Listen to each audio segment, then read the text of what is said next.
Hello, everyone. Welcome back to another Flow Presents. My name is Araba, and I will be your host for today's discussion. First and foremost, I would love to thank my panelist members and welcome you guys back for another meaningful discussion. Guys, a lot has transpired within the past week since the last time we've seen each other. I think for me personally, we've seen that with dedication, persistence, and long suffering, you can force the system, a system that has overlooked us for so long, to finally look at us. There's been progress.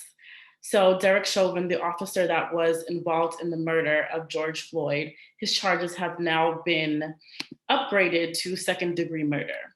And the assisting officers have all been apprehended and charged as well. So we're seeing movement in this progress, right? But for today's discussion, I want us to focus on forgiveness and social justice and what happens after we see our oppressors finally paying for what they have committed, the crimes that they have committed. Um, and I also want us to think about what forgiveness in our community, the Black community, looks like. But before we start looking at those things, I think it's important for us to first define what forgiveness is, or let me say, I want us to explain what each and every one of us thinks forgiveness looks like. I don't want a textbook definition. I want you to kind of explain what you think forgiveness is and how you've seen it in your own lifetime. So, in 30 seconds or less, I would like each panelist member to define what forgiveness means to them. And I will start with Phillip. Hey, good evening, everybody. So my definition of forgiveness is being able to experience or see the differences in other people, no matter their actions towards you.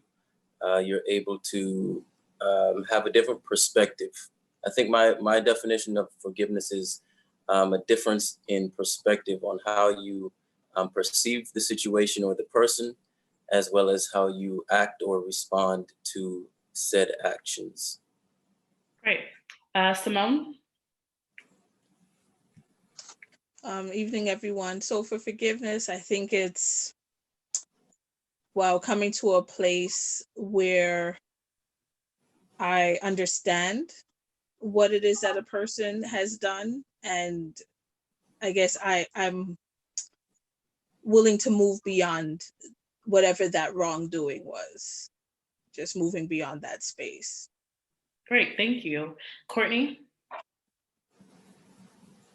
I think forgiveness, a lot of times I think about it as something that is for me or for the person that is hurt in a situation, as opposed to an apology, which is usually the person who is the offender gives. But the forgiveness piece, I think, is something that you have to take ownership of as someone who's been harmed. And it looks like just no longer carrying that burden of what has hurt you, and no longer allowing it to have a negative impact on your life. We will go to Jansen. Yes. So there's so many ways to look at forgiveness, but I guess in a nutshell, there's a biblical definition of, when someone's hit you on one cheek, turn the other cheek, and throwing the past into the sea of forgetfulness. But in reality, forgiveness is a very lovely idea until we really have something to forget, something to forgive. And there was a book I read several years ago called The Shack, and by a pastor named William Young, and it's powerful because it talks about how forgiveness is not about forgetting. It is about letting go of another person's throat, but it doesn't excuse anything. And so that to me is I think a good holistic way in which I kind of center forgiveness, both biblically and practically. Thank you. And lastly, Avery. I think forgiveness is just like a sum of what everyone said. My personal definition would be not allowing what offended me or hurt me to dictate my actions, or my emotions. So just kind of I guess in a way letting the things go, but I agree. Like I don't think forgiving means forgetting. Right, right, absolutely. So I just want to read to you guys the definition that I found on forgiveness, and it's generally defined as a conscious, deliberate decision to release feelings of resentment or vengeance towards a person or a group who has harmed you, regardless of whether they actually deserve your forgiveness. And so I think a lot of you were able to pretty much hit it right on the head what forgiveness is. It's releasing these feelings of hatred, resentment, even if the person doesn't deserve it. But like I think Jansen and I think Courtney said, sometimes that's often so hard for people to do. We're human, right? And so when we've been wronged, we there's something that happens to us internally where we kind of question our ability to make amends with the person that has wronged us. So forgiveness is not as simple as, yeah, you wronged me. All right, I'll forgive you. Let's move on. It's really having this conscious action of letting go of that wrong. And so speaking on that, now that we all have a perception of what forgiveness is and what it means to us, I want to talk about how Black people have historically forgiven our oppressors and what that has done to our community. When you look at the situations such as Botham Jean, and the church shooting that I believe happened in Charleston, where Dylan Roof just opened fire on people who were praying during Bible study. In these instances, we've seen Black people. I know the brother of Botham Jean was, he gave a hug to Amber Geiger, the one that shot his brother. We saw the judge step down from her throne and give a hug to Amber Geiger. We also saw the security guard pat the back of Amber's hair, and she was caressing her, right? And in the Charleston church shooting, we saw that the family members of those who were murdered were very quick to forgive Dylan Roof, who committed such a heinous crime. So my question to you panel members is, do you think there is a disproportionate pressure placed on African Americans or Black people to forgive after a traumatic experience? Is that a real thing? And I will start with Phillip. I'm sorry.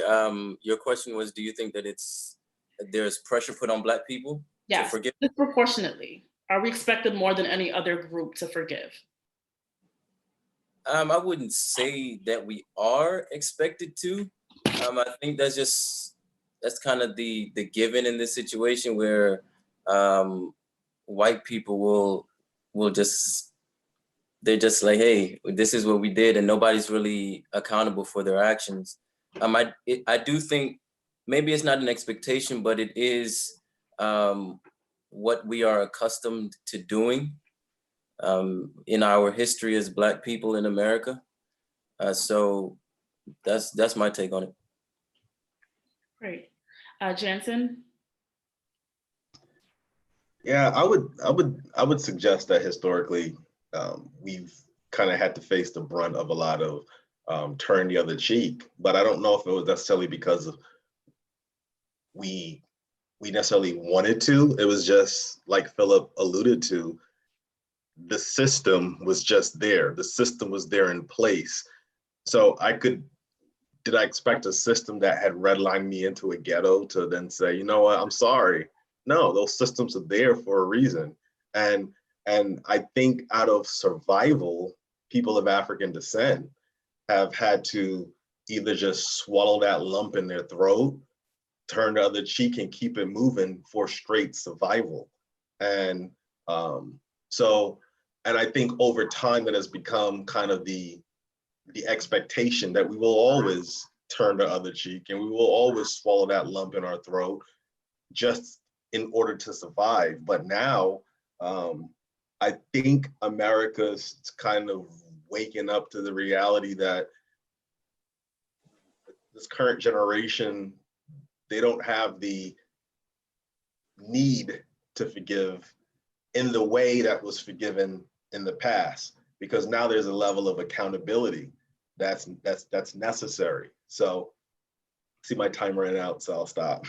Jansen, I kind of wanted to go off a little bit of the point you made. You mentioned that in today's modern times, I think young people are waking up to the notion of accountability and responsibility. They're understanding that you can't just commit a crime and, I will quickly turn the cheek. There has to be some, consequence to your action. And I want to ask you, do you think that our I guess the people that came before us, our ancestors or whoever, were they aware were they aware of the accountability and responsibility that white people have? Do you think that they knew that it was okay for white people to be accountable and responsible for their actions? Or do you think that they just chose to forgive in order to live peacefully among each other? I don't think it's either. I think they kind of kept it moving in order to survive. Paul Laurence Dunbar had a poem that he wrote, I guess during the Harlem Renaissance. It's called The Mask. And it talks about how we wear the mask, it grins and hides. And every time I read that poem, it reminds me like that generation had to wear the mask. And there's a second stanza in the poem where he talks about how he says, the world sees us smiling, but underneath it all, like it's hard. They wore the mask out of necessity. I mean, where were they gonna go? They couldn't go to courts asking for justice because they weren't even allowed to have any level of diversity on the bench. They couldn't go to schools, it was separate but equal. So they had no options available to them. So I think that's why now, I mean, I'm happy that this generation is significantly more vocal and they have an expectation, but we also have to realize that we stand on their backs. We stand on the backs of the ancestors and we have a lot of freedom. And as a result of that freedom, we now are able to say, wait, this is not just lip service. Like, we expect certain things to change and to change dramatically, and not to change 2 generations from now, but to change now. So I think that's part of the, I don't even call it urgency. I call it chickens coming home to roost in the most peaceful way possible. Gotcha. Excellent answer. Courtney, I wanted to get your opinion on this. Yeah, I guess to your original question, I was thinking that a lot of times we have to bear the brunt of the responsibility to just move past things. Because I think we've all, in a lot of the recent times, seen a lot of the memes where it say like, September 11th, never forget, and then the Holocaust, never forget, and then slavery, get over it. So I think, to speak to Jansen's point of just about how we kind of shifted in the modern times, it's for lack of a better word, we have better access to receipts. We're saying, remember when you said this, and remember when you did this, on an instant, we can pull that up and kind of have things to show the hypocrisy of it. But I think at the root of it is just that there's a lack of humanity that's just not extended to Black people. And that's why it's just so easy for people to say these things, because they don't view us as people who have feelings, people who deserve these things. So I think, yeah, in a lot of instances, we do have to bear the brunt of these things because of just a lack of humanity that's granted to us. Courtney, you ended with a comment that I think is so essential to this conversation, and I do want to go back to that. But before we pivot the conversation in that direction, I do want to repeat the question for Avery because I wanted to get his opinion as well. But essentially what I was asking is, Jansen brought up the point that in today's time, you can't get away with what they used to get away with back in the days. And so my question was, did our ancestors, did they feel as though they couldn't hold white people to the task? They couldn't hold white people responsible for their actions, or they knew that they could hold them accountable, but for the sake of just living peacefully among each other, they were able to just let things go? And so I kind of want your opinion on that, Avery. So I think just to answer the question that was first posed, I do think that there is an expectation for Black people to forgive more than anyone else. And it's seen all throughout the media. There was something about uh, athletes who express their opinions about political views or political matters, and we've heard people say "shut up and dribble." And then a football player went and expressed his feelings, and then we heard people say everyone's entitled to their opinion. So, in addition to what's going on in current events, we see people marching for George Floyd, Trayvon Martin.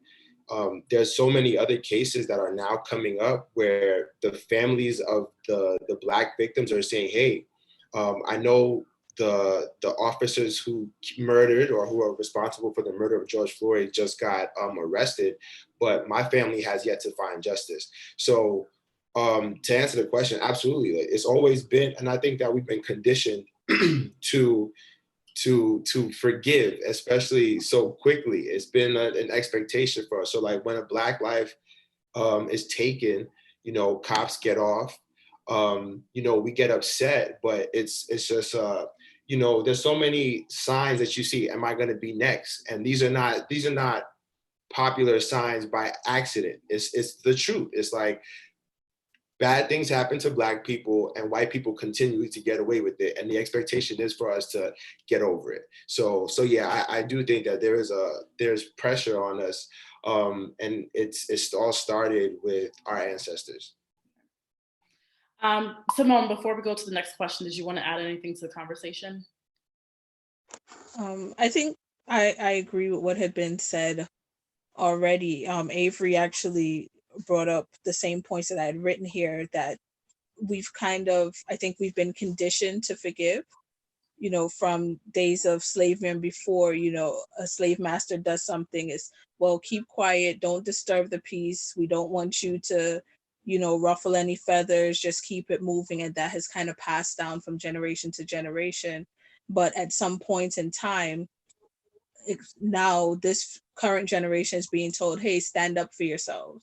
And so, like we said, the receipts are out there. Hey, you know, you said this, I'm not going to take it. You know, it's forgiveness isn't going to come as easily. It needs to be earned. And if you earn it, then I'll give it to you. But I'm not just going to forgive you just because. And I think it comes from outside of our community as well as inside of our community. You know, this thing of just pacifying. We give them enough to pacify them. And because there have been those who have been complacent and decided that, yeah, we'll take this shut up money, this keep quiet money, or whatever it is, and we'll keep it moving.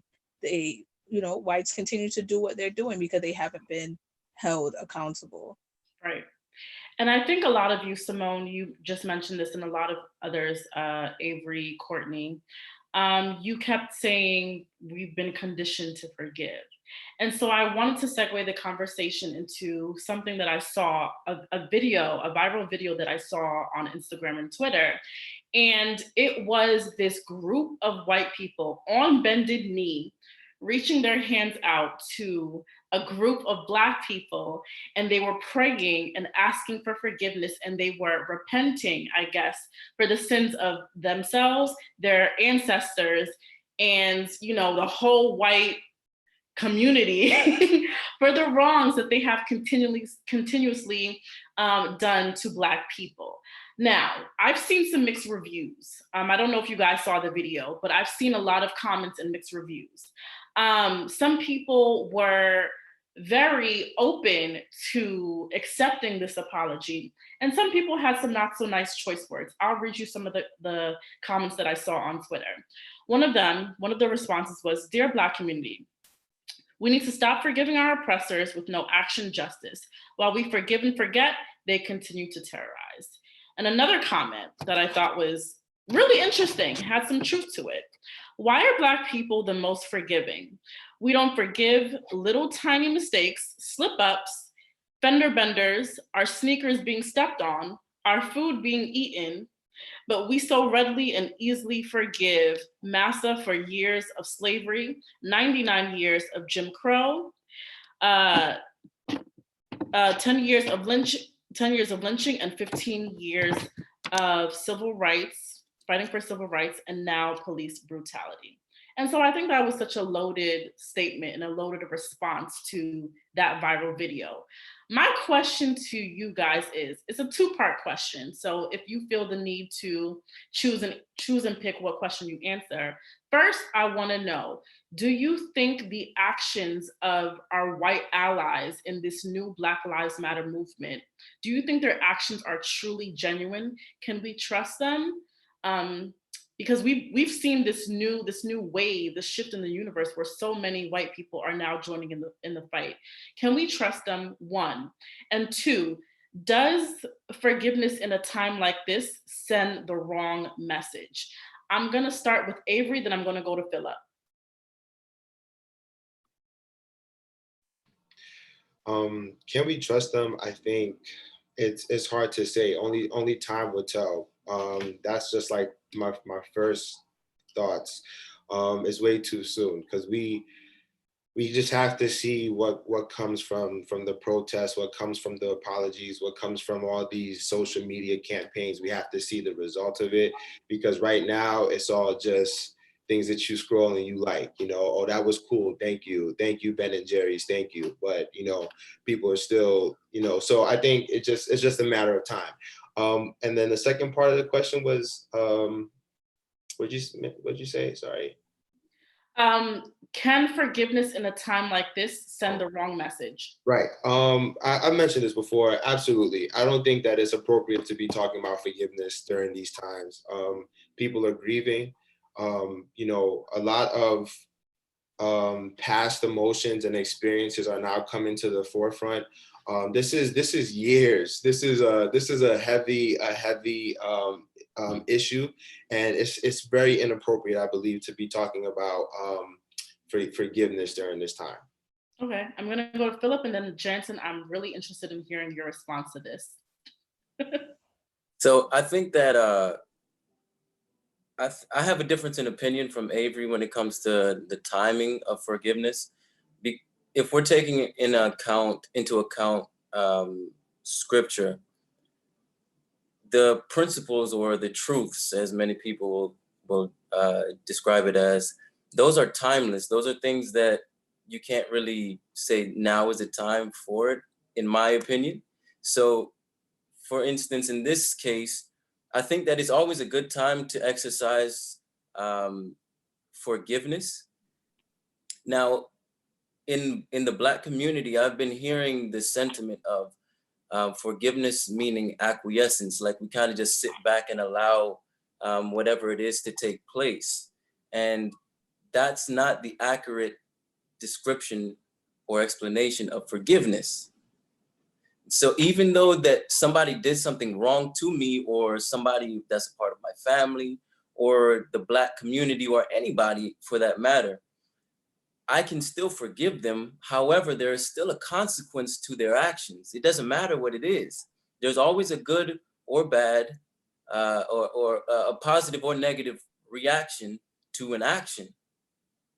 So we have to keep that in mind. Every time something happens to the Black community, I think we do have a responsibility to forgive. Number one, that is part of the healing process for us. And once we do that, I think that white America and those others that oppress us will be able to see that example and be influenced by that. But then on top of that, there are actions that have to be taken because of somebody else's action. So they have to reap the consequences because of it. And I think Jansen, not to be long, but I think Jansen touched on this last week, where he was talking about what you sow, so shall you reap. Is that same concept that we have to understand. Yeah, they did something bad, but they've got to reap the consequences of it. Gotcha. I see your hand, Avery. I'm gonna quickly give you the chance to respond. And Simone, I'm sorry, you did have your hand up. So before Jansen goes, I will give Simone the chance to speak, but Avery, you can quickly respond to Philip's comment.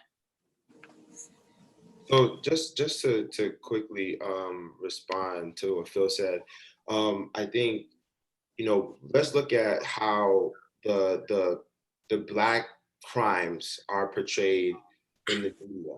Let's take one very famous case, not the Central Park Five, but the Exonerated Five. When that was happening in New York City, our current president paid thousands, maybe millions of dollars to put an ad out saying death penalty, thugs, whatever. They were going hard. And it wasn't just him. It was the whole media was saying, kill these little boys. And these were teenage boys. And there was no video. There wasn't even evidence. When They See Us on Netflix, we found out there wasn't even evidence.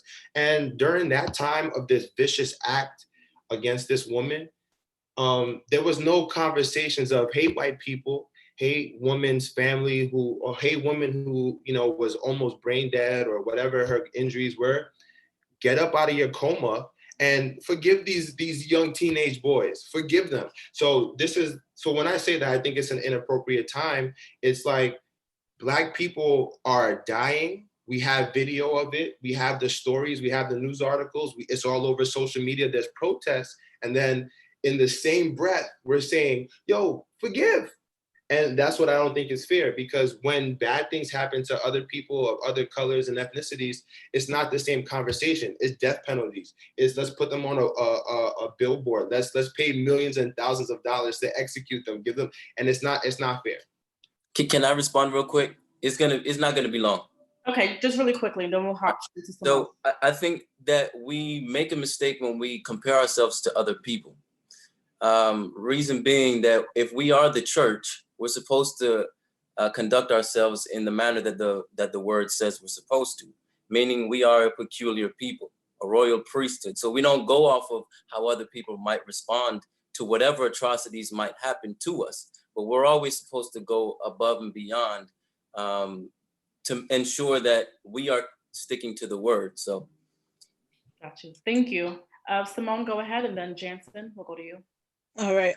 Quickly, just to what Phillip said, when you mention now that we're a church and a royal priesthood, I think you're bringing a different dynamic to the conversation, because now it's no longer about just the Black community, but Black Adventists or Black Christians. So I just want to point that out before getting to my main point about our allies. I feel that their actions may be genuine, but at the same time, how did it become about them? Like, please forgive me now. It's not about you, sweetie. You didn't do anything to me. You're my friend for a reason, because I know who you are as an individual. So I don't need you to beg forgiveness for something that 4 or 5 generations ago did to members of my family 4 or 5 generations ago. It doesn't make sense. It's turning into a pity party for them. And I see that happening quite often, where the Black Lives Matter, a friend of mine posted something on Facebook, and a white person responded and was like, so are you saying with all lives matter that my life doesn't matter? No one said that. It had nothing to do with you, but somehow the conversation seemed to have come back to be about you. And I think it's an important or relevant part of the conversation of, like, it's not that it's not genuine, but it's not about you. I don't need your apology. You didn't do anything to me. So you keep it moving. Simone, you touched on so many important things, but I know Jansen's gonna hit on it, so I'm gonna let him take this.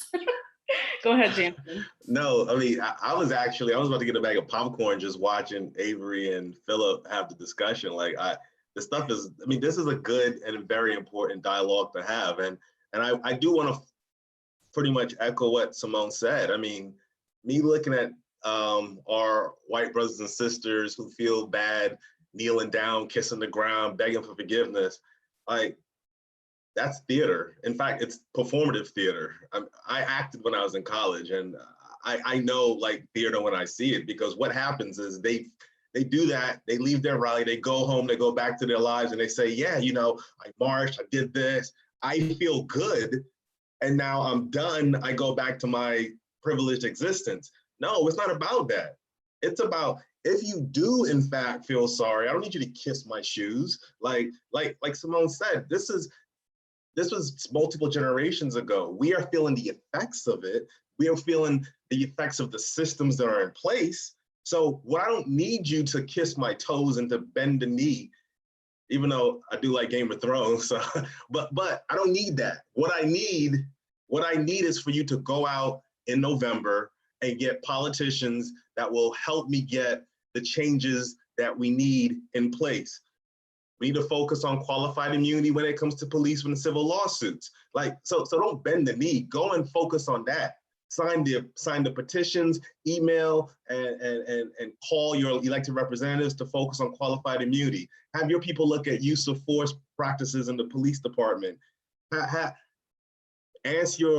Lean on your local elected officials to focus on civilian review boards. That's what I need. Like, if you really want to be an ally, if you really want to be my friend, if you really are so upset, and I do think people are upset, and I think they feel sad, but I don't need a momentary passing hinge of guilt. I need you to go out and dismantle this system and rebuild it equitably for all.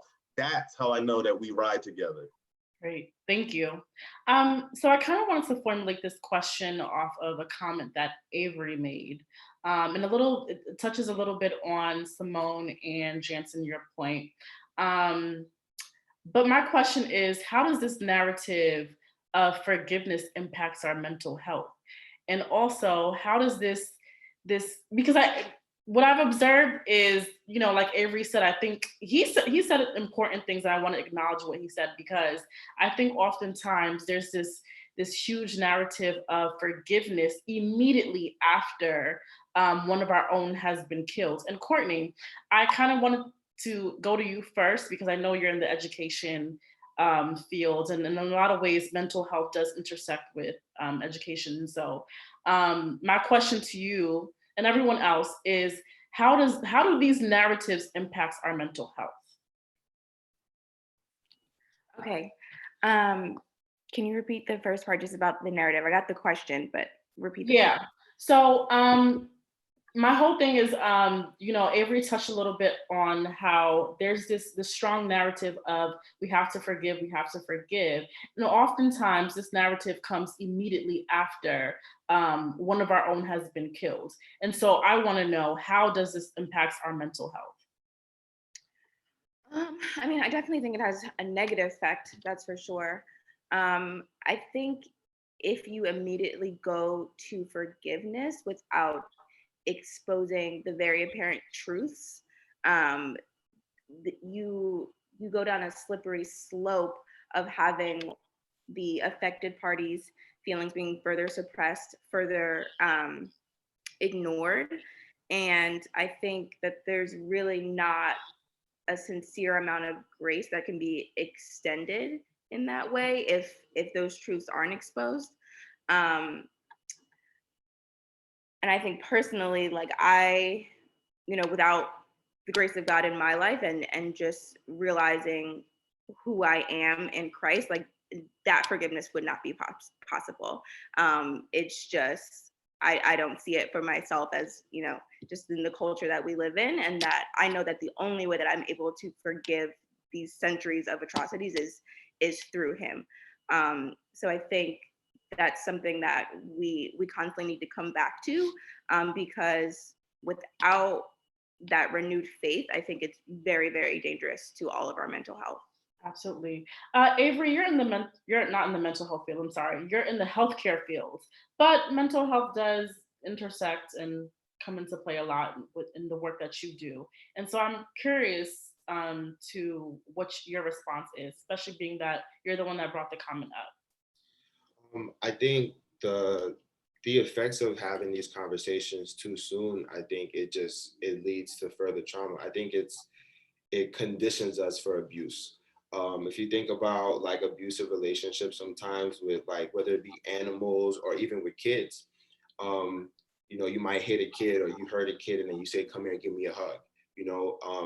These are the types of, and then I just think it sets it just sets up for just further abuse. You can just get away with way more once, you know, you hurt somebody, you apologize. Even if you're talking about relationships, if you've been in a unhealthy relationship and things are not going right, but then the person buys you gifts, or they give you 50% off of Nike, or they say Black people eat for free, or you know, Michael Jordan donates $100 million. Then we're like, oh snap, now we got the city behind us. It just sets it up just for like a couple more months for it to be another name added to the list. So I think that when we get so comfortable to just, you know, saying, all right, you know, forget about it. My coworkers marched, my job made a statement. Ben and Jerry's is leading the way on activism, and you know, I think if we get caught up in all the propaganda, we can kind of forget what's going on, and it just kind of it sets us up for further abuse. So I thank you for that comment, Avery. I kind of want to give Phillip a chance to respond, but I'm going to tailor a question specifically to you, Phillip. You know, I know you're an elder and do a lot of work in the church. And so my question to you, Phillip, is do you think that as Christians, we should automatically forgive our oppressors? And or are we allowed to have time to be angry and mourn? Should forgiveness be immediate, or should we also allocate time to sit in our feelings? I want to know your thoughts on that. And I think it'll kind of speak to a little bit of what Avery said. Yeah. Raised as an Afro-Latino kid, I was raised before the time of social media. So MySpace, Facebook, those things didn't exist. All we had was maybe dial-up, like AOL instant messaging. And in those times, you know, we didn't have these large discussions. You had to go on the news to see it. And even then you had to check the schedule to see what time the news was coming on and who was talking and all of that. So the way I was raised was, yeah, I'm gonna get my whooping. And then later on, after I've gotten a chance to think about whatever it is that I did, then my parents would come and say, hey, look, this is why I did it. I forgive you, but you have to understand that there's always going to be a consequence because of your actions. And that's what I think white America needs to understand as well. I don't care if the NBA or the NFL or Ben and Jerry's comes out and says anything. That doesn't mean nothing to me. I need you to make the proper actions necessary so that we never have to revisit this again, period. Going to what Simone was talking about with the folks that were kneeling down, Becky or whatever her name is, that also, it means little to me. It's like pouring water in a strainer. Like what's gonna hold in the strainer? We don't know. We have to see. So as Christians or believers in Christ, I don't think it makes sense logically to forgive immediately. Like that doesn't make sense to me. It's an emotion. Well, it's not an emotion, but it involves emotion, and we have to allow those things to take its course, and then we're able to forgive, but not immediately. I don't think. I think that makes sense. Simone, I kind of want to go to you and get your input. Oh, okay. Which part? Am I answering the question? Or I mean, if you feel like you want to answer the question or respond to Phillip's comment, then no, just listening to all that was said. And I'm actually glad that Phillip just went and gave that bit of a qualifier to the whole issue of Christianity and forgiveness, because my thought when listening to Avery is I agree. I think sometimes Christianity is pushed in the wrong way. This narrative of we need to forgive, forgive as Jesus forgave. And we sometimes forget that there are other emotions that come along with it. I give a quick example. I had a cousin who was killed by a drunk driver. There was no remorse, at least not initially. How do we know this? Because he was caught trying to get on a plane out of the country. He didn't stay at the scene. You know, he was like, oh, I did something. He had the money, so he tried to get away. I wasn't quick to forgive him. My family wasn't quick to forgive him. But sometimes people would say, oh, you just need to forgive. You just have to move on. It's hurting you more than it's hurting the other person. Honestly, I probably forget quicker than I forgive, which is Yeah. maybe another thing. Is it possible to forget without forgiving? Um, but it shouldn't happen immediately. I think it's good when we go through the proper emotion so that we don't end up in this abusive racial relationship where we keep going back to the abuser because we forgive too quickly and we didn't actually process what it was that happened to us. So then I have a question. I have a follow-up question. Do you think that love and forgiveness are separate? Love and forgiveness? Mhm. Like I can love someone without forgiving them? Yes. Or no, can you, yes, essentially, can you love, no. Okay. What I'm trying to say is if the ultimate goal is forgiveness, right? Mhm. Is love automatically attached to that? Or are they separate? Sorry, that was a bit brash. No, I don't believe that love is automatically. Love is a complete. Love is an. It's an earned emotion. Okay. It's something that's developed over time. My love for someone is based on their actions towards me, what they've shown me. Okay. So just because somebody did something and I forgive them, that doesn't mean we're sitting down having, chicken from the chicken spot together. We're not good like that. Jansen, I'm dying to get your response because I saw your face, and then I'm gonna go to Phillip because I see your hand. No, I mean, I don't want to be a carbon copy of Avery, but I mean, when he started talking, I was thinking back to when I was in law school. I volunteered at a domestic violence shelter, and I learned about this thing called battered women's syndrome. And battered women's syndrome is a condition where you're in a bad relationship, you're not being able to heal, to move on, but yet you keep going back to the same. It's like a dog going back to his fecal matter. Like that's literally what happens. And did y'all see on Netflix Roxanne? All right, so you saw when like that mama broke her face, like broke the bones in her face. Like that is exactly what has been happening to people of African descent for centuries. And then they expect us to just go back to that.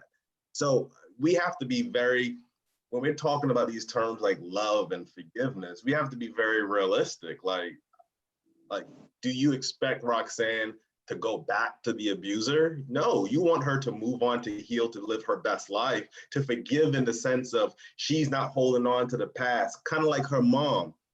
Nia Long, as gorgeous as she is, her mom, after the dude left with all the money for the down payment, she turned to alcoholism and she became a bitter, hurtful, vengeful woman. Like that's what happens when you don't forgive. Like it messes you up internally. Whereas if you forgive, you can move on, but that does not mean there are not consequences. That doesn't mean that you didn't have to trust this individual. That doesn't mean that's not sending the wrong message. I mean, and also when you look at history and look at it from a Christian perspective, World War I, World War II, the Korean War, the Vietnam War, the multiple crusades, and all of human history since Christianity became a world power, those wars were started or finished by people of Christian faith. Why did we not expect them to practice their turn the other cheek? Why didn't they leave Jerusalem to the Muslims back then? Why didn't they leave? Like, why are they the aggressors? But we don't say, you know what? Why aren't you forgiven? But yet somehow the victims, whether it's the indigenous people, whether it's the indigenous people throughout the world, whether it's Black people who were transported throughout the African diaspora because of the transatlantic slave trade, somehow these people are the ones that are supposed to forgive. But then, so of course, yes, we're going to suffer from all types of trauma then as a result, because if you're forgiving someone and you're still stuck in that abusive relationship, like that's a recipe for disaster. Phillip, I know you had something to say. Yeah, so it's in reference to what Simone was talking about. in terms of love and or really your question, Araba, about love and forgiveness being separate. And I think that love begets forgiveness. You can't have one without the other. But I think that love is that overarching quality that springs forth all of the other characteristics that we're supposed to exhibit as Christ believers. There was a podcast that I was listening to. I'm sorry, I don't have the reference at the moment, but there was a lady that was speaking about the concept of uh, healing from trauma or traumatic situations. And she said something very powerful to me that has always stuck with me since. And she said, every time that somebody does something to me that makes me sad or angry, that creates or causes a negative reaction in my mind or in my body. She says that she looks at the situation and says, well, this person is doing the best they can with what they know. Um, and I had to step back and think about that for a second. I was like, wait. So you mean to tell me that if somebody's been oppressing you or your people for 400 years, that I'm just supposed to look at them and say, well, they're doing the best that they know how at the time? But I realized that may be the case in a lot of white America, where they're literally just doing what they know because this is what they've been taught.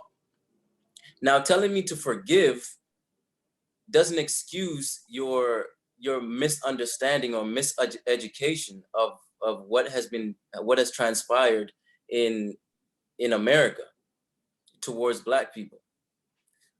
So I would encourage everybody to understand that concept or try to grasp that concept, because it was something that took me a while to understand, because for so long, I mean, being a Black in America, you wake up uh, kind of with that trauma that's hitting you every day.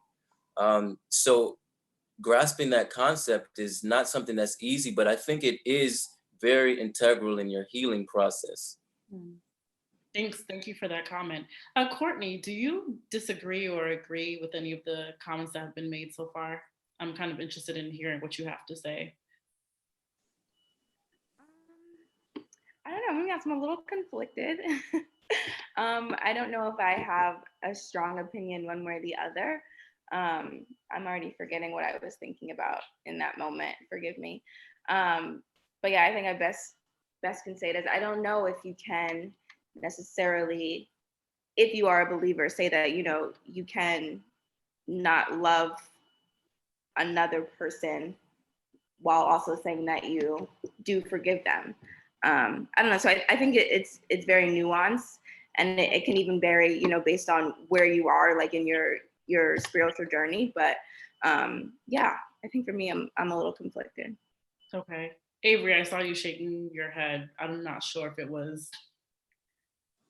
No, I mean, I just have a lot of thoughts. I want to just kind of say that the Black experience is definitely different geographically. I do think that when I went to university and I saw like Caribbean culture, or even African, I think African, most importantly, they have a different narrative, a different experience. And I think when I see them come to the United States of America, they have a pride that I think a lot of Black boys and girls don't have here. And they don't look at the white man the same way. And I just kind of wanted to point that out, that like I'm always impressed by how confident, how loudly, but they just don't look at they don't have the same perspective of the white man as some of us do that grew up in this country. One thing I do want to also point out is just that I do think it's sad that Black boys and girls, and I speak for myself, I speak for myself as a young boy who grew up in the Christian church, the Adventist church, whatever church, but under Christian rule. And I used to sing songs like, we are soldiers in the army, we have to fight, although we have to die, we have to hold up the bloodstained banner. And then I recently saw someone say, yo, Google what the bloodstained banner is. And I find out that the bloodstained banner is the Confederate flag.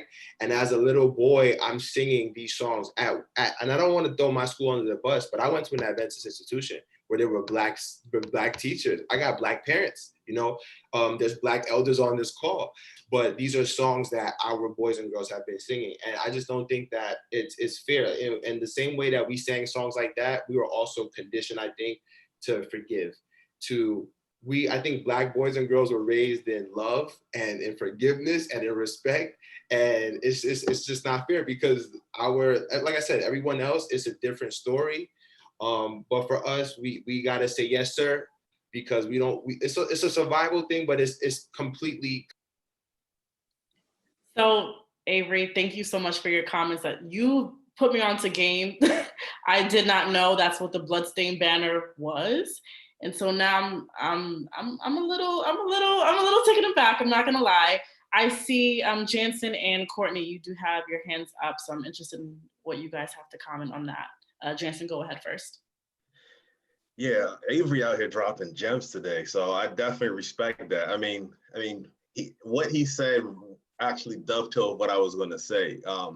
Quickly, when he talked about people from other Black people coming from the Caribbean and or West Africa or Africa, I'm an immigrant from Barbados, and when I was in college, I read this book called Faces at the Bottom of the Well: The Permanence of Racism in America, which talked about how even though a lot of these countries are third world, like the reason they walk with that, let's just call it swagger or whatever, the reason they have that level of confidence is because even if their money don't have any real value, their money has people that look like them on it. Their airports are named after people that look like them. So they could be dirt poor or the value, but everywhere they look, they see people that represent them. So they believe they can be whatever they want to be. And as a result, they are free. You see, so going back to this whole forgiveness thing, pain has a way of clipping our wings and it keeps us from being able to fly. So if we want our people to fly, like we have to stop this the discussion about just like, do we forgive? No, we hold them accountable for every action is an equal and opposite reaction. We don't hold on to the pain. We let that pain go so that our children and our children's children and all of the people that come after us, that they can go out and live their best lives. Like, that's why we forgive. Oh, I got muted. Thank you, Jansen, for your response. We're soon coming to the end of our conversation, so I do have one or two more questions left. So I do want to remind you guys to keep your time. We do want to make sure everyone gets their opinion in, but we are coming to a close soon, so just stay true to the time. Courtney, really quick, I saw that you had your hand up, so I want to get your response before moving on to the next question. Yeah, it's a few responses ago now, but I remember what I was thinking about when Phillip made his comment about saying that, maybe certain people are just doing the best they can with what they know. And something that I've been thinking about recently is just the positions in my life that I may have privilege that I don't think about. And one of those ways is, in like my sexuality. So being a heterosexual person, I may have privileges over a person who is homosexual that navigates life in a way that I don't even think about. So that's something that I've been thinking about lately. Like maybe these are the types of things that white people have just been blind to, just as I have been blind to some of the things that homosexual people go through and think about as they navigate work life, navigate family relationships. So it's been a hard thing because I feel like just racial injustice is so glaring and so egregious that like, how could you be blind to it? But I've never been white, so I don't know what it's like to not live life in this Black body. So yeah. Mm-hmm. Does anyone have a response to that? She brought up a few good points, especially with the privilege thing. Avery, go ahead. So I would just quickly respond by saying that I get that people may not have all the answers or they just don't know the information. And like you said, piggybacking off of what Phil said, but I just don't think that that's not acceptable. I don't think it was ever really acceptable, because someone mentioned before that Black people are stripped of their humanity. When Donald Trump and the Trump organization was putting little kids from Mexico in tender camps, everybody in the world can say that's inappropriate. That's not right. It doesn't matter what information you have. It's just like you look and you see, why are you doing that to those little kids? That's not right. And the same way that we can look at a little kid, or forget kids, dogs, puppies, pets, animals, the same way that we can look at these living organisms with love and say that what's being done to this body of people, or these organisms, are incorrect. We got love for the Amazon in Australia. We all live in the United States. Why can't we have love for Black people? I think that it's the same way that we could look at what's going on in the Black community, no matter what information you have, and say, I don't care what the story is. I don't care if he got a fake check, if he tripped somebody. I don't care. You shouldn't have had your neck on that man's, you shouldn't have had your knee on that man's neck for 8 minutes. Avery, I thank you for bringing that up, because I want to ask a question after Malcolm goes. I see your hand up, Phillip.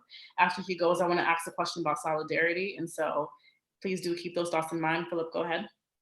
Yeah, I think if you guys are aware of what Drew Brees said, he's the quarterback for the New Orleans Saints, where he was talking about how he was raised to respect the flag and the national anthem. And we've heard this before, right? But you have to understand how serious these people are when they say that's how they've been raised. That is literally how they've been raised, just how you and I have, if we've been fortunate to be raised by both of our parents, or even just one. Our parents have raised us a certain way.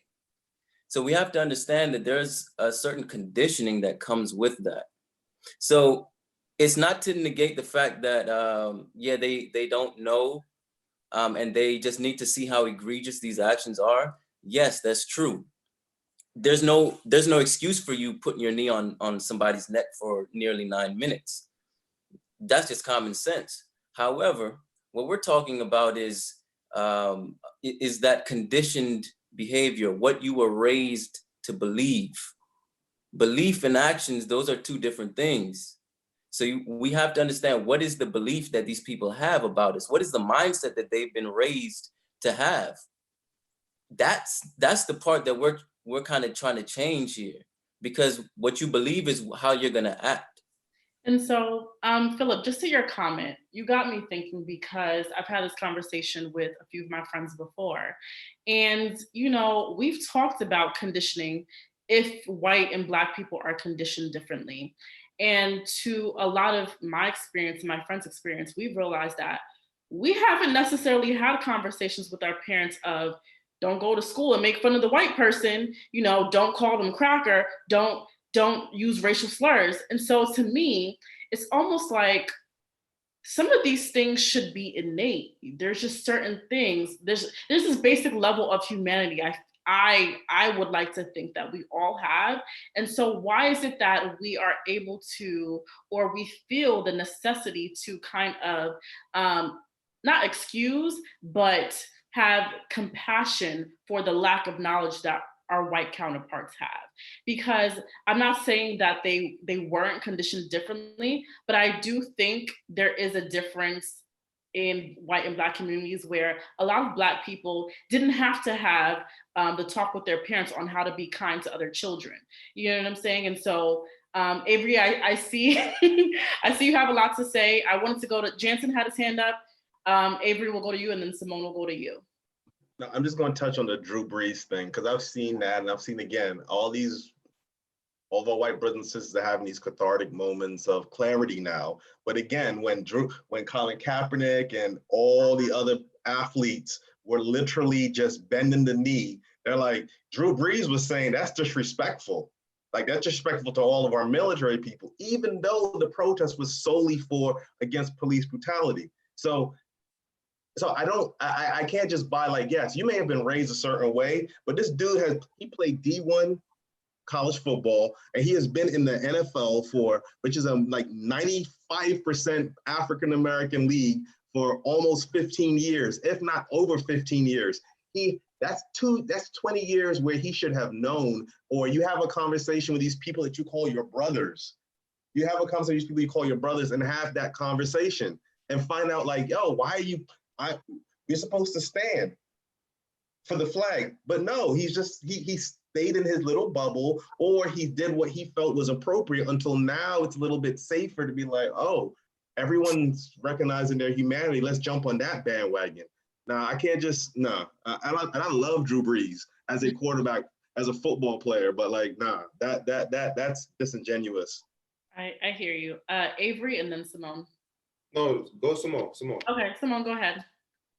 No, I just wanted to touch on the point of Robert, you were saying about why is it that we, like, our parents never told us not to say certain things, how we're conditioned, and we know that we are conditioned very differently. We're not going to go to school and call somebody of another ethnic group some racial slur because our parents taught us to respect people. And so for us, like, that just covered everything. And I think for other groups, they received more specific instructions. But more than that, as children, we tend to follow the examples that we see. So the little boy who decides to call little white boy who decides to call a little black boy a nigger, he didn't just pick that out of the sky. He heard somebody say it and nobody called that adult on it. So he figured it was appropriate. It's the same when a kid might come up to someone, their parent, and they maybe call them honey or something because they heard a parent say it and they just figured it's a name to call them. Right. So it's about we're just conditioned differently. What is acceptable for some is not acceptable for others. I think we tend to get, as minorities, this broad stroke of what it is that we do. And for the most part, as much as people say we aren't, we are a compliant people. If our parents say don't touch the stove, you best believe we're not going to touch it. Yeah, thank you for that clarification. Phillip, I wasn't trying to disagree with you, but I will admit we are socialized a little bit differently. However, I do notice sometimes I feel like we don't have to go through as much training. So that's kind of the point that I was just trying to bring up. But Avery, I see you have your hand up, so I do want to go to you.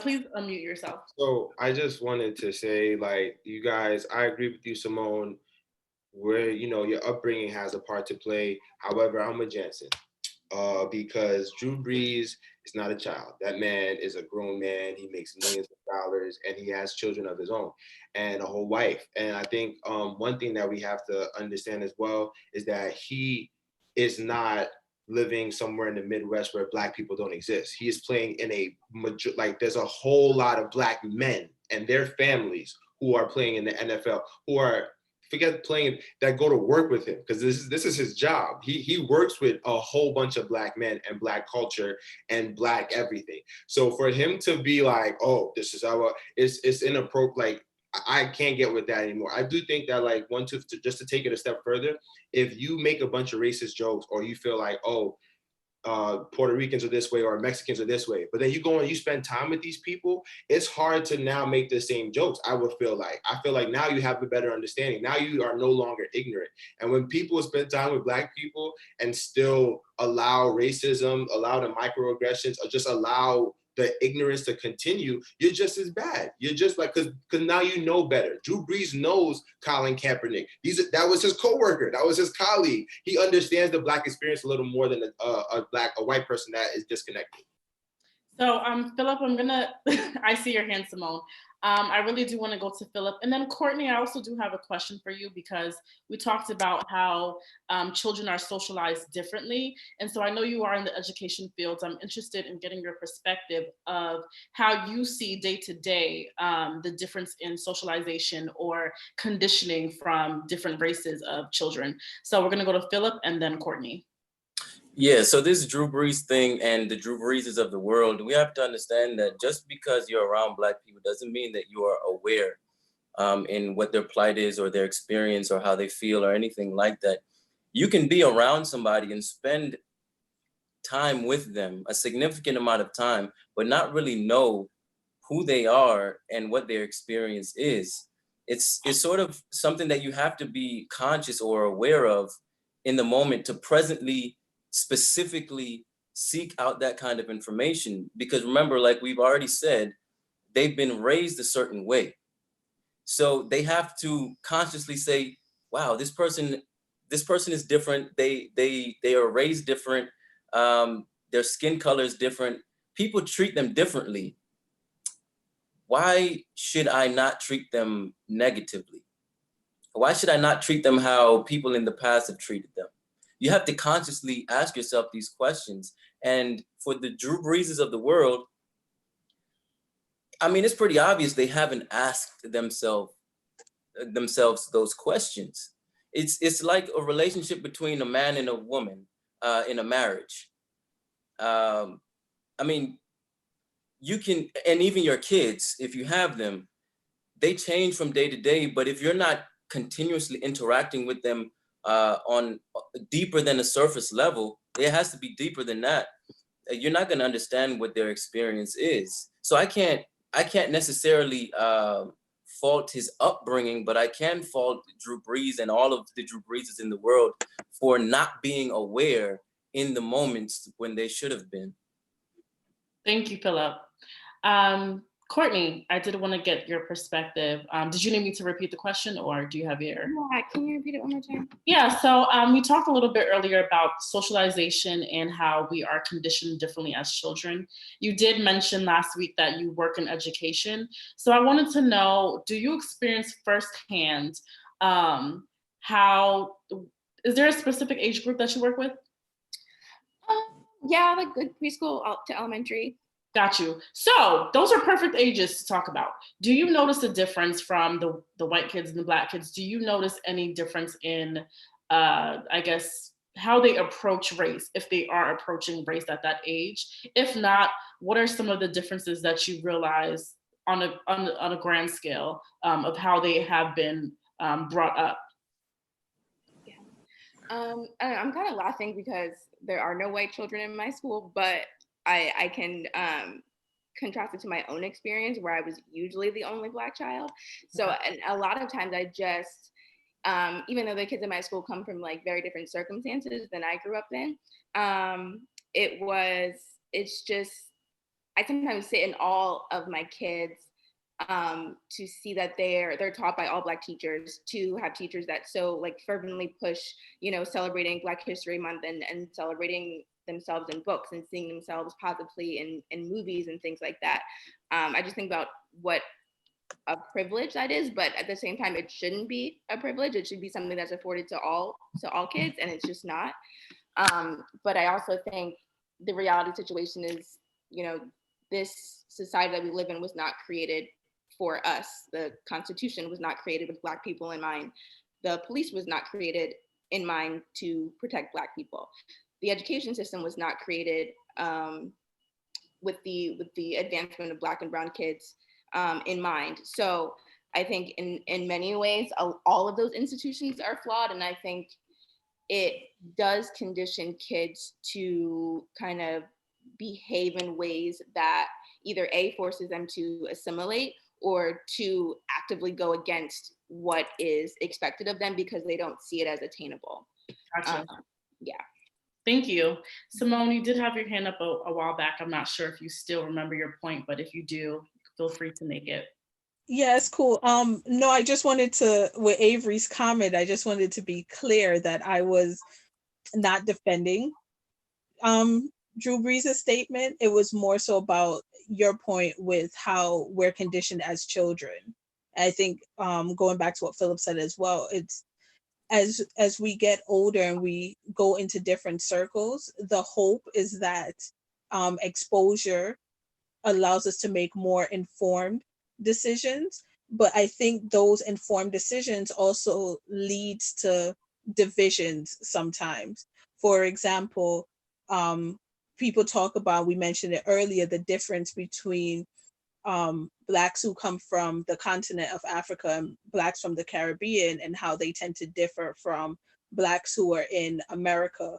I know I have older relatives who would say that when they came to America looking for and trying to find a job, white person would say to them, "Oh, you're Jamaican? I'll hire you because you're hardworking, or you're not going to do certain things. You're different from the other blacks." So that that sometimes can be a sticky situation as well.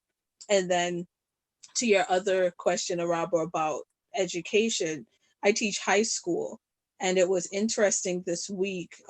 If you have me on Facebook, I had been posting it. I was grading some assignments. I teach at a majority minority school. Like there are literally 5 white kids in the school. I don't know how they got in, but anyways, and I was grading assignments, and I noticed that the blacks, the Middle Eastern students, those from Asia, they would write black. They would use the term black when referencing people, but Mhm. the Latinx students use the word colored. And I thought that was an interesting dynamic, but I see my time is up. Um, Interesting. And I'm curious about that a little bit because I don't I really didn't want to ask this question because it's somewhat controversial. But because you mentioned that, I do wonder oftentimes if they see us super different, if they view themselves as like totally non-black. I don't know if you guys, how close you guys been watching the news, but in Chicago, with along with the protest, what a lot of, I believe, the Mexican community, the Mexican gangs that are out there, what they're doing now is they're siding with the police. They're teaming up with the police officers, and not all police officers, of course, but some of the more radical and violent ones. And what they're doing is, if they catch a Black person coming up to a stoplight, or if they see them in their neighborhoods, they're carrying out violent attacks. They're stabbing them, they're beating them up, they're doing, yeah. This was in the news. And so I've also seen there's this thing going on in New York, in Dykeman, where a lot of the Spanish community, they are not allowing any person, I don't want to say they're not allowing any person of color to come to the community, but if they catch you, there might be a problem. And so a lot of criticism around this conversation has been, and this is a question that I want to ask Avery, because he brought up, he touched a little bit on this, but we are always showing support to these other communities. When Junior Gonzalez was brutally murdered by the Trinitarios, the Black people were out there side by side with the Latinx community, protesting justice for Junior. When the Asian community was facing heat about the coronavirus and facing discrimination, we were like, no, that's not right. We don't like the way that they're being treated during this pandemic. And so we've shown solidarity in so many cases and situations. And yet, Black people, it's almost as if we don't receive the same solidarity in return. And to the Latinx community, it's almost sad because, you're one of us. And so it's interesting that you brought that up, but I don't know if anyone has some thoughts about that before we go to our next question, but I just thought that was interesting to pose. Phillip, I saw you raise your hand, and I'll go to you, Simone. Yeah, it's I'll just say personally, for me, I don't necessarily look at other situations and say, well, we fought for you here, so why can't you fight for me? I'm not really a fan of the reciprocity thing, because we see, like Jansen was saying in the comments section, that it's like this system that we've been raised in is so anti-human. So for me, I'm not gonna allow my mind to go there, saying, the Asian community or the Latino community has not endorsed me, or they haven't stood up for me when I've been robbed or looted by the government. I'm not looking for reciprocity. I'm just looking for those that are oppressing me to create some kind of change. That's all I'm looking for, personally. Gotcha. Simone, really quickly before we go to the next question. Yeah, I mean, I don't want to paint with a broad paintbrush, a broad stroke. It's not everyone, but if you've had any extended experience with the Latinx community, you know, for some of them, the lighter their skin color, the closer they look to passing, the more they want to associate with the other side. And I was saying it this week to someone, you could try it as much as you want to, but if your accent is too thick, or once it comes down to it, the whites will be quick to tell you to call you a Mexican and you're from El Salvador or you're Facts. from Cuba. You know, we know, unfortunately, some Dominicans, the hate relationship with Haiti is like next level. And so wanting to be referred to as Black is like cursing at them, because that means you're considering them like Haitians, and nobody wants to be like Haitian. So no, I'm not Black, I'm brown, I'm tan, I'm every other color, I have Spaniard background. And it's like, look, it comes down to, there are two races in this world. You're either white or non-white. So pick your side, because the white man's gonna pick it for you if you don't. That's such a funny comment. We have a question from Rob, and he says, do we understand, and I think Jansen, this might be something that you would be interested in answering, but he says, do we understand enough of privilege as Blacks ourselves? For example, can privilege truly blind you to your need? He says, do we understand enough of privilege as Blacks ourselves, and do we need to make people aware of their privilege, and how? That's funny. That's the exact same conversation we were having in the group chat, which is popping, by the way. But yes, privilege can blind you to reality. I mean, if I walk my kids to my majority white school a quarter of a mile away, then I take them to soccer camp, and I live in this bubble. You can live in a bubble. And then when you see something on TV, but then now with age of digital media, you can choose what you want to consume or not. So you can literally live in a bubble where you don't see this. Is the onus on me to then educate you? Only if you get in the way of my humanity. If you get in the way, if I'm now trying to move into said neighborhood or take kid to said school or live my best life, if I'm trying to fly and you're getting in my way, and then yes, I will educate you.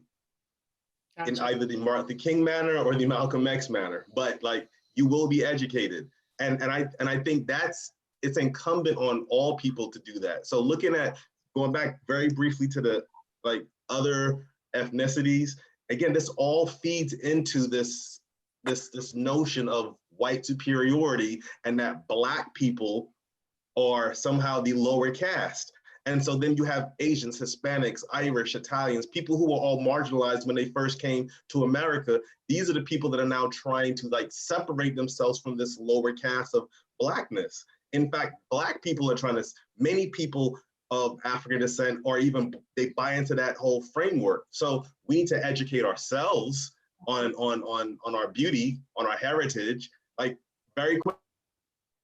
I'm sorry, I think you were muted. Good stuff though. So these conversations are definitely not going to end here. So please do hold on to your thought, Jansen. But I would like to end on an important question. We've been talking about forgiveness, what it looks like for us, what it's done to our community. And also, I think an important part of this conversation is what happens next. The officers have been apprehended. It seems as though we are making monumental and historical moves. So how do we go about reconciliation and repairing and rebuilding relationships, right? So my question to each and every panelist, what would you like to see more from the white community, or not, I don't want to just say white community, or what would you like to see more from our oppressors or the system, right? In order to authentically rebuild relationships. It's not enough to just say you're sorry. We need to see some action. And so what do you personally think needs to happen in order for us to start to repair these relationships that have been damaged for centuries?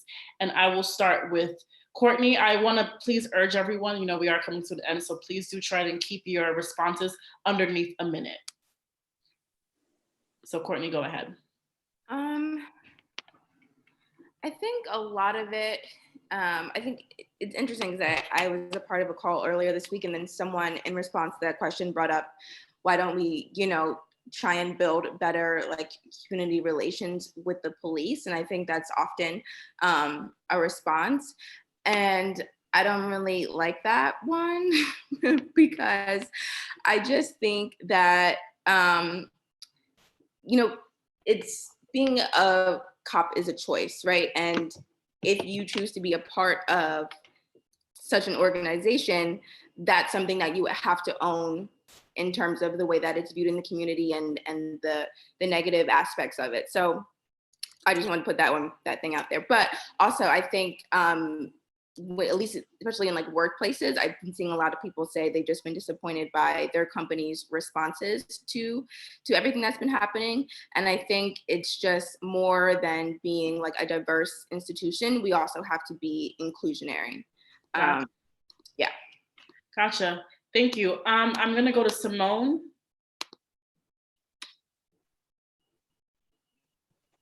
Sorry. I it's good to see things from the top down, kind of causing a trickle effect, and hopefully it spreads and leads to true change. But I want to see things on an individual level as well. I know we're talking here, we haven't mentioned much of the church, but I'm gonna say it. I really don't care. My own conference here in New York, I've been very disappointed in the lack of the lack of a voice in all of this, because at the end of the day, I'm still a part of this church and this organization. And the same way I look to see what's happening with my job, what's coming out from that end, what is coming out from the church. But I'm also, not holding my breath and just looking for those who are close to me and what we can do to move forward. It's going to be beyond talk to really making a change and teaching the younger ones so that hopefully they don't have to go through what it is that we're going through. Thank you. I'm going to go to Phillip and then I'm going to go to Jansen. Yeah, so literally, my thoughts are like what Simone said. I need to see change on an individual level. And I think that that's where we'll see the most change in our country, because people will be, they'll be changed from the inside out, and then we'll be able to see the fruits of who they really are.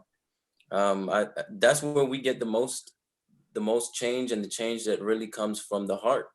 And we'll be able to see it, we'll be able to feel it. But if this country doesn't espouse the belief that they have in their constitution, one nation under God, I don't know what God we've been serving for all of these years. That's a whole nother topic. But one nation under God, if we're serving the true God that we believe in, then we should be able to see it. Absolutely. Thank you. Jansen?